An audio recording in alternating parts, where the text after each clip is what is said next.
Welcome back to 1834. It's 2-1 to Le Bourdonnais in this fourth match. Let's get stuck straight into the next game. We have e4 from Le Bourdonnais, e5 from McDonnell, knight to f3, knight to c6, bishop to c4, the Italian game, bishop to c5, and here Sun Tzu says, to know your enemy, you must become your enemy. And Le Bourdonnais pulls out a reverse card, and exactly as McDonnell played last game, he goes for the Evans Gambit. Now, the last game, Le Bourdonnais won, which must have come as quite a blow to McDonnell, as McDonnell studied this opening with Captain Evans himself. So now, Le Bourdonnais is really trying to rub his nose in it.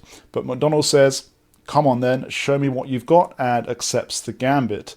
Now we have c3, and last time Le Bourdonnais played his bishop back to e7 when he was in the same position, but this time McDonnell goes for bishop to d6 instead. Le Bourdonnais goes for d4 in the centre, McDonnell plays h6, and Le Bourdonnais sensibly castles, continuing his development. An equally sensible move for McDonnell might be to develop his second knight, but instead, Mad Mac, with most of his pieces still undeveloped, decides that it's a great time to go on the attack, and he plays g5.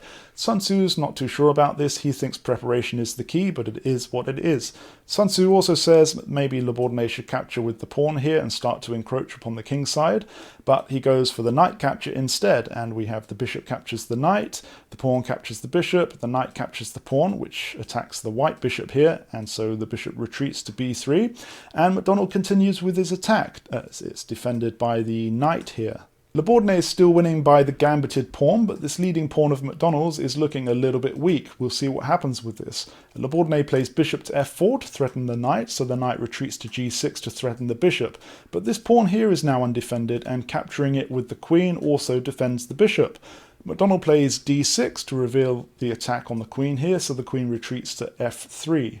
Now, unfortunately, this queen to f3 move will actually end up wrecking Le Bourdonnais' kingside pawns. Perhaps the queen back to g3 would have been a better idea. We'll see what happens with this. The queen comes to f6, and now it has two attackers on the bishop with only the one defender. If you were to defend with the pawn, just exchanging the pieces would end up doubling up Le Bourdonnais' pawns. So Le Bourdonnais decides to bring his bishop back to g3 and offer the queen exchange, which McDonnell accepts, and the pawn captures back. So we do have double pawns here, but at least the bishop is in front of the king. McDonnell continues trying to attack on the king's side with f5. Maybe he's weakened his own king a little bit too much, but then again, maybe his attack will pay off. Le Bourdonnais plays f4, and the pawn captures the pawn on e4. Le Bourdonnais completes his development with knight to d2, threatening the advanced pawn. And here you can see McDonnell still has got a bishop and a knight unmoved. They're not developed yet. He needs to do something about this.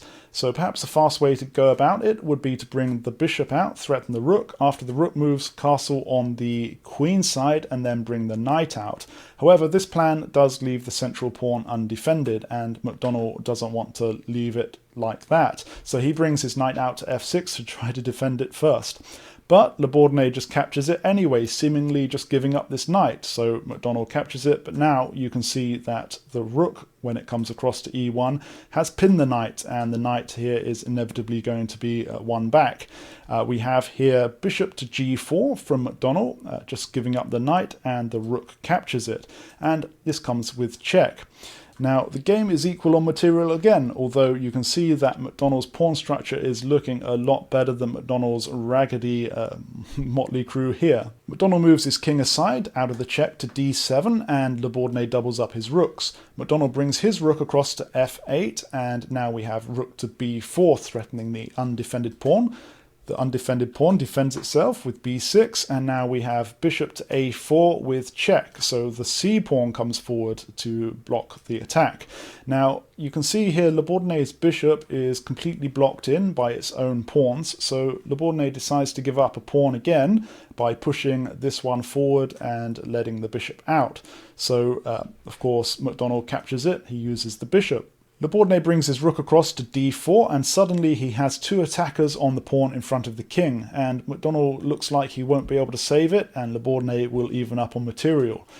You can't just push it forward to d5 because the c-pawn is pinned by the bishop, so any piece capturing the pawn on d5 will not be recaptured by McDonnell.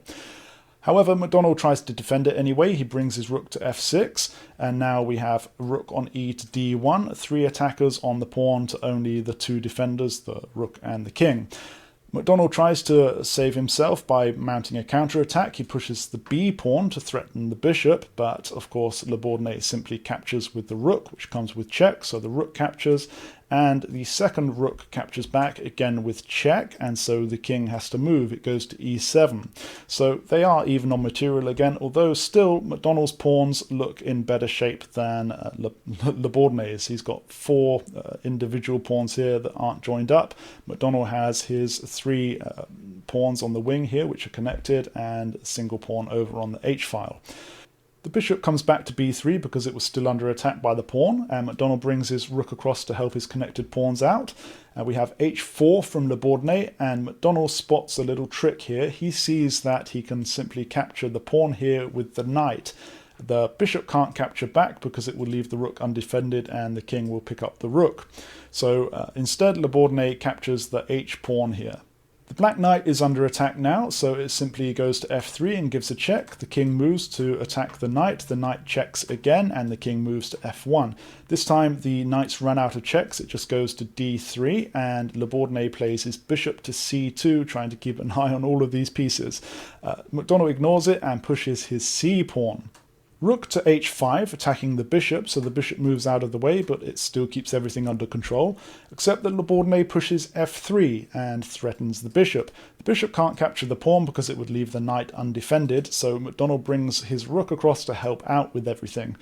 But Le Bourdonnais just captures the knight anyway, which looks a bit weird because it gives up this pawn.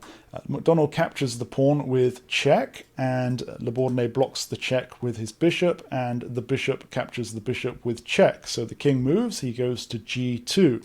This is attacking the rook, so the rook moves back to where it's defended by the bishop, but this allows Le Bourdonnais a nice equalizing tactic. He just captures the pawn here, which comes with check, and McDonnell can't capture the bishop because he'll just lose the rook instead. So he moves the king aside. We have a rook exchange on f5. And now you can see we're into an opposite colour bishop endgame, and although Le Bourdonnais can pick up the pawn in the corner here, both gentlemen are aware that this is a drawn endgame, and as Sun Tzu says, there is no instance of a nation benefiting from prolonged warfare, so in this position they agree to a draw. So it's still 2-1 to Le Bourdonnais. I'm sure he was quite pleased to get out of that one unscathed, and that he stayed up drinking and gambling and smoking cigars into the night with his friends. I'll see you again next time.